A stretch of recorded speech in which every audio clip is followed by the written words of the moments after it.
This is what you do when you're bored at 2 a.m.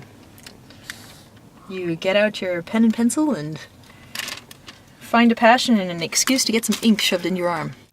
This is my first tattoo I ever got, and it was the little centerpiece. And for some people, it symbolizes the Father, the Son, the Holy Ghost. I just happened to have a necklace with that little symbol on it, and a friend and I were walking on State Street in Rutland, and he turned to me and said, "Hey, what about getting a tattoo?" And I said, "Sure, what the hell?" So 25 minutes later, that's what I get. And later on, I didn't think it was big enough, so I, of course, had to add to it. And I got 3. Everything in my life seems to happen in 3s. Ball of yarn with 2 double-pointed needles. Perfect for using as a weapon in any airplane or train. Otherwise known as Jenn's Tattoo. April of 2008. I started tattooing, well, I spent a lot of time in the tattoo shop when I was a teenager because my brother was a tattoo artist and I was an artist myself. Both of us were artists to begin with. And so I spent a lot of time hanging out watching people tattoo, and you know, it was just an intriguing lifestyle. Kind of, they were kind of the party kids, like to have a good time. Got to do crazy, kooky designs on people's skin. I thought it looked interesting. So I waited until the shop had a spot for an apprentice, and we filled my way in. Decided to do this instead of going to culinary school, which was probably a wise move. Considering how many disgruntled chefs I know, I'm thinking tattooing was a better move. But spent a lot of time watching and listening. There is a tattoo school somewhere in the United States. The thing I don't like about that is it's not something you can teach in a course book. There are aspects of tattooing that you have to learn. As far as the medical aspect, but 99.9% of this business is hands-on, and there's only so much you can teach somebody from, you know, a lecture. It's a craft, so it's just something you have to watch and learn and practice. Usually, the apprenticeships have changed since I was an apprentice. I was an apprentice in 1996, so honestly couldn't really even tell you how long my apprenticeship was. I don't remember. But I know now that it's, I think, 1,000 hours you have to have of actual tattoo shop time before you can get licensed. And everybody's different. Some people learn at different speeds as far as their ability to tattoo.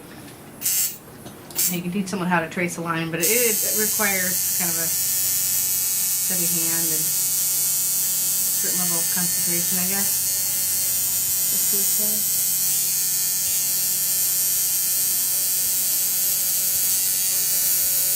And you have to be part shrink, which you do. I hear lots of interesting stories. I'm working away. Part shrink, part medical technician, and part mechanic.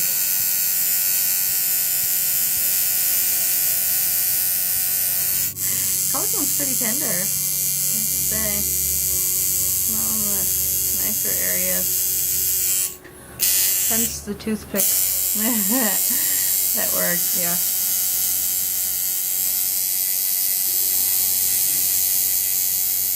I like how it vibrates and radiates up my neck. That's nice.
Sure. Careful, guys. All done.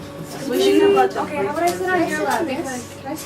Now I take the broken glass and I rub it in like Rub it this. in really, yeah, in a circular pattern. Okay. So this is the ball of yarn that we just put on her collarbone. We made it look like a false tear through, so the little needle is kind of poking through her collarbone. And, you know, not too gory, but kind of cute. I don't know how you would describe that. It's very cute. I like it. Look good?